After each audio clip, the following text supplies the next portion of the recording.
வணக்கம்.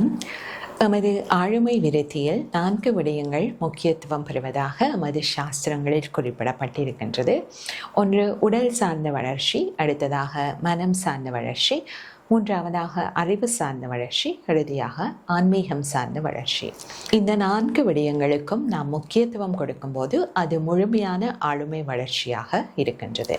பொதுவாக நாம் அறிவு சார்ந்த வளர்ச்சிக்கு அதிக முக்கியத்துவம் கொடுத்து மனம் சார்ந்த வளர்ச்சியை புறக்கணித்து விடுகின்றோம். இதனால் மன அழுத்தங்களும் உணர்வுகளை கையாள முடியாத நிலைகளுக்கும் நாம் உள்ளாகின்றோம். எமது தினசரி செயற்பாட்டில் இந்த ஒவ்வொரு விடயங்களுக்கும் நாம் சிறிது நேரம் ஒதுக்கும் போது நாம் முழுமையான ஆளுமை வளர்ச்சியை பெற முடிகின்றது.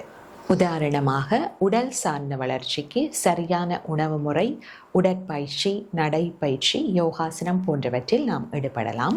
மனம் சார்ந்த வளர்ச்சிக்கு தினமும் சில நிமிடங்கள் மனதை அமைதிப்படுத்துதல், எளிய மூச்சு பயிற்சி போன்றவற்றில் ஈடுபடலாம். அறிவு சார்ந்த வளர்ச்சிக்கு எமது துறை தொடர்பான நூல்களை படித்தல், சுய முன்னேற்ற புத்தகங்களை வாசித்தல் போன்றவற்றில் ஈடுபடலாம். அதுபோலவே ஆன்மீகம் சார்ந்த வளர்ச்சிக்கு தினசரி பூஜை, ஜபம், தியானம் மற்றும் ஆன்மீக நூல்களை படித்தல் போன்றவற்றில் ஈடுபடலாம். நன்றி.